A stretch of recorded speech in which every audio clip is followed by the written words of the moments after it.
சித்தருக்கெல்லாம் சித்தர் சிவனே போற்றி. நம்மளோட பதிவுகளில் இதுவரைக்கும் 12 ராசிகளுக்குமான மாசி மாத ராசி பலன்களை பார்த்துட்டு வந்தோம். அதோட தொடர்ச்சியா இனி வரக்கூடிய பதிவுகளில் 12 ராசிகளுக்குமான மார்ச் மாத ராசி பலன்களை பார்க்க இருக்கிறோம்.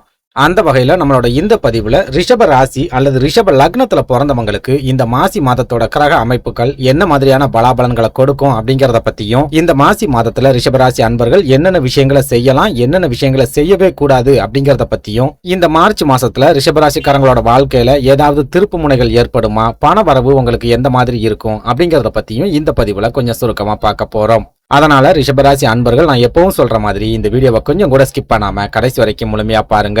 நீங்க வீடியோவை ஸ்கிப் பண்ணி அரைகுறையா பாக்குறீங்க அப்படின்னா உங்களுக்கு கிடைக்கக்கூடிய சின்ன சின்ன வாய்ப்புகளை கூட தவற விட போறீங்க அப்படிங்கறத ஞாபகத்துல வச்சுக்கோங்க. அதே போல நம்ம சேனல் நீங்க இப்பதான் முறையா பாக்குறீங்க அப்படின்னா தயவு செஞ்சு சப்ஸ்கிரைப் பண்ணிக்கோங்க. இந்த வீடியோ உங்களுக்கு பிடிச்சிருந்தா மறக்காம அந்த லைக் பட்டனையும் தட்டி விட்டுருங்க. உங்களோட ஃப்ரெண்ட்ஸ் அண்ட் ஃபேமிலிக்கும் நம்ம வீடியோவை மறக்காம ஷேர் பண்ணி விட்டுருங்க. ரிஷபராசியை பொறுத்த வரைக்கும் இந்த மார்ச் மாதத்தோட கிரக அமைப்புகளை ஆராய்ச்சி பார்க்கும்போது இந்த மாதம் உங்களுக்கு பண வரவை அதிகப்படுத்தி கொடுக்கக்கூடிய ஒரு மாதமா இருக்கும் அப்படின்னு சொல்லலாம். பெரிய அளவுல பண நெருக்கடி அப்படிங்கறதே உங்களுக்கு இருக்காது. இவ்வளவு நாளும் நீங்க பண நெருக்கடியை தொடர்ச்சியா சந்திச்சுட்டே வரீங்க. கடன் சம்பந்தமான நெருக்கடிகளும் உங்களை விடாம துரத்திக்கிட்டே இருக்கு. அன்றாட செலவுகளுக்கே நீங்க தடுமாற்றங்களை சந்திச்சுட்டு வரீங்க அப்படின்னா இந்த மார்ச் மாதத்துல அந்த மாதிரியான சூழல்கள் எல்லாம் முற்றிலுமா மாறப்போகுது. உங்க வாழ்க்கையில ஒரு சில அதிரடியான மாற்றங்களையும் அபரிமிதமான வளர்ச்சியையும் கொண்டு வரக்கூடிய ஒரு அற்புதமான மாதமாவும் இந்த மார்ச் மாதம் இருக்க போகுது அப்படின்னு சொல்லலாம்.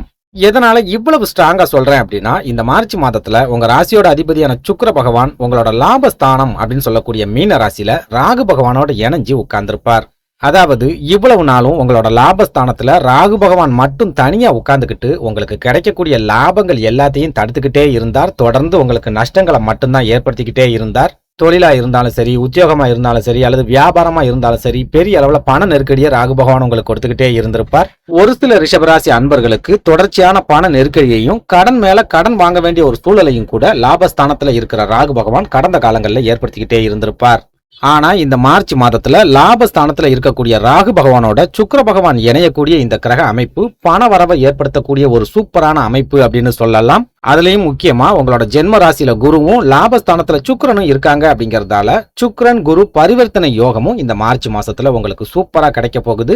இந்த யோகத்தால உங்க வாழ்க்கையில அபரிமிதமான வளர்ச்சி அப்படிங்கிறது இந்த மாசத்துல கிடைக்க போகுது. ஒரு சில ரிஷபராசி அன்பர்களுக்கு எதிர்பாராத லாட்டரி யோகங்கள் அடிக்கிறதுக்கு கூட இந்த மார்ச் மாசத்துல அதிகமான வாய்ப்புகள் இருக்குது அப்படின்னு சொல்லலாம். அதுலயும் முக்கியமா சொந்தமா தொழில் செய்யக்கூடிய ரிஷபராசி அன்பர்களுக்கு குரு சுக்கிரன் பரிவர்த்தனை யோகத்தால இந்த மார்ச் மாசத்துல சிறப்பான பணவரவு கிடைக்க போகுது. உங்க தொழில்ல எதிர்பாராத வாய்ப்புகள் உங்களுக்கு கிடைக்கும். புதிய ஆர்டர்ஸ், புதிய கஸ்டமர்ஸ், புதிய ஒப்பந்தங்கள் உங்களை தேடி வரும். உங்களோட கடின உழைப்புக்குண்டான பலன் இந்த மாசத்துல கண்டிப்பா கிடைக்கும். தொழில் சம்பந்தமா நீங்க வாங்கி வச்சிருக்கிற கடன்களை கொஞ்சம் கொஞ்சமா திருப்பி செலுத்தக்கூடிய ஒரு அற்புதமான மாதமாவும் இந்த மார்ச் மாதம் இருக்கும் அப்படின்னு சொல்லலாம். அதே சமயம் இந்த மார்ச் மாதத்தோட முதல் 15 நாட்களும் சூரிய பகவான் சனி பகவானோட இணைஞ்சி கும்பராசியில உட்கார்ந்திருப்பார் அப்படிங்கறதால சனி பகவான் பலமிழந்து போக போறார். ரிஷபராசியை பொறுத்த வரைக்கும் சனி பகவான் தான் உங்களோட தொழில் ஸ்தானத்துக்கே அதிபதி அப்படிங்கறதால அவர் பலமிழந்து போறது அந்த அளவுக்கு சிறப்பான பலன்களை உங்களுக்கு கொடுக்காது. ஒரு சில நெருக்கடிகளை கட்டாயமா ஏற்படுத்தும்.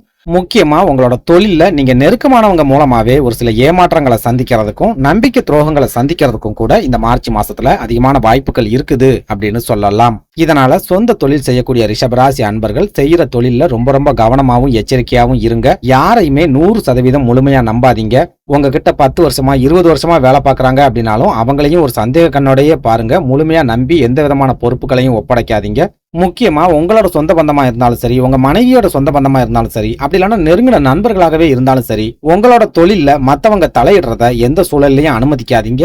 யாரை நம்பியும் பெரிய அளவிலான பொறுப்புகளையும் ஒப்படைக்காதீங்க அப்படின்னு சொல்லுவேன். அதே போல தொழில் ஸ்தானத்துக்கு அதிபதி பலமிழந்து இருக்காரு அப்படின்னா உங்களோட தொழில புது நெருக்கடிகள் உருவாகும். புதுசா எதிரிகள் முளைச்சுக்கிட்டே இருப்பாங்க. அந்த எதிரிகள் மூலமா கூட உங்களுக்கு ஒரு சில நெருக்கடிகளும் பிரச்சனைகளும் இந்த காலகட்டத்தில் ஏற்படலாம் அப்படிங்கறதையும் ஞாபகத்துல வச்சுக்கோங்க. இதனால சொந்தமா தொழில் செய்யக்கூடிய ரிஷபராசி அன்பர்கள் இந்த மார்ச் மாசத்துல எந்த ஒரு புதிய முயற்சியிலையும் இறங்காதீங்க. தொழில் சம்பந்தமா எந்த ஒரு மாற்றத்தையும் இந்த மார்ச் மாசத்துல நீங்க செய்ய வேண்டாம். புதுசா வேலைக்கு ஆள் எடுக்கிறதா இருந்தாலும் சரி, அல்லது ஏற்கனவே இருக்கிற ஆளை வேலையை விட்டு நீக்கிறதா இருந்தாலும் சரி, இந்த மார்ச் மாசத்துல எந்த ஒரு முயற்சியையும் செய்யாதீங்க. முக்கியமா உங்களோட தொழிலை விரிவுபடுத்துறது, அப்படி இல்லைன்னா தொழிலை வேற இடத்துக்கு மாத்துறது, இந்த மாதிரியான விஷயங்களையும் இந்த மார்ச் மாதத்துல முழுமையா தவிர்த்துடுங்க அப்படின்னு சொல்லுவேன். அதே சமயம் சொந்தமா தொழில் ஆரம்பிக்கணும் அப்படிங்கிற ஆசையோட இருக்கிற ரிஷபராசி அன்பர்கள் இந்த மார்ச் 15ஆம் தேதிக்கு அப்புறமா சொந்த தொழிலை தாராளமா தொடங்கலாம். அதே சமயம் நீங்க உங்களை மட்டுமே நம்பி உங்க திறமையை மட்டுமே நம்பி தனியா தொழில் தொடங்குறதா இருந்தா இந்த மார்ச் மாதத்தோட பிற்பகுதியில தாராளமா தொடங்கலாம். கூட்டு தொழில் தொடங்குற மாதிரியான ஐடியாவோட இருக்கீங்க அப்படின்னா இந்த மார்ச் மாசத்துல அது சம்பந்தமா எந்த ஒரு முயற்சியையும் எடுக்காதீங்க அப்படின்னு சொல்லுவேன். அடுத்ததா உத்தியோகத்துல இருக்கிற ரிஷபராசி அன்பர்களை எடுத்துக்கிட்டோம் அப்படின்னா இந்த மார்ச் மாசத்துல அனுபவசாலிகளுக்கு பெரிய அளவுல நெருக்கடி இருக்காது. அதே சமயம் புதுசா வேலைக்கு சேர்ந்தவங்களுக்கு ஃப்ரெஷர்ஸ்க்கு இந்த மார்ச் மாதம் கண்டிப்பா ஒரு சில நெருக்கடிகளும் பிரச்சனைகளும் இருக்கத்தான் செய்யும் அப்படின்னு சொல்லலாம்.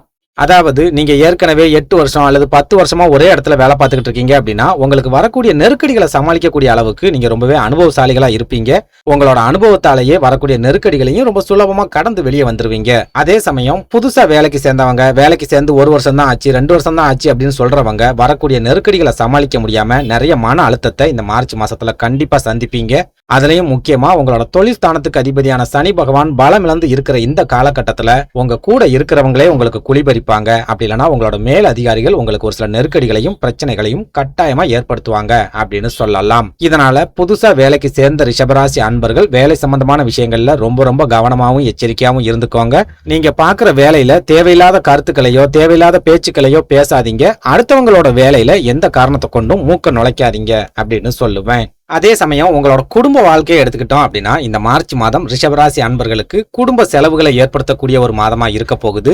வீட்டுக்கு தேவையான பொருட்களை வாங்குறது, ஆடம்பர பொருட்களை வாங்குறது, அத்தியாவசிய பொருட்களை வாங்குறது, அப்படி இல்லைன்னா வீட்டை பழுது பார்க்கறது, அப்படி இல்லைன்னா வாகனங்களை பழுது பார்க்கறது, இந்த மாதிரியான செலவுகள் இந்த மார்ச் மாசத்துல கண்டிப்பா உங்களுக்கு இருக்கத்தான் செய்யும். நீங்க சிக்கனமா இருக்கிற மாதிரி உங்க வீட்டுல இருக்கிறவங்க சிக்கனமா இருக்க மாட்டாங்க. வீட்டுக்கு தேவையான பொருட்களை உடனே வாங்கி ஆகணும் அப்படின்னு அவங்க உங்களை நச்சரிச்சுக்கிட்டே இருப்பாங்க.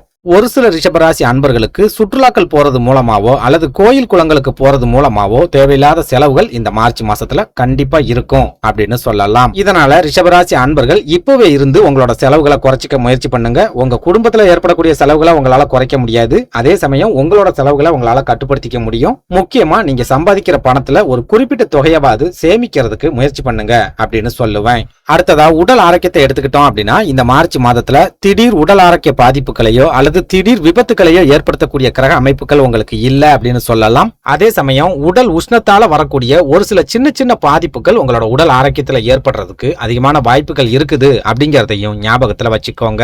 அடுத்ததா இந்த மார்ச் மாதத்துல உங்களோட விரையாதிபதியான செவ்வாய் பகவான் குடும்பஸ்தானம் அப்படின்னு சொல்லக்கூடிய மிதுன ராசியில இருப்பாரு அப்படிங்கறதால இந்த மாசத்துல நீங்க பேசக்கூடிய வார்த்தைகள்ல ரொம்ப கவனமாவும் எச்சரிக்கையாவும் இருந்துக்கோங்க.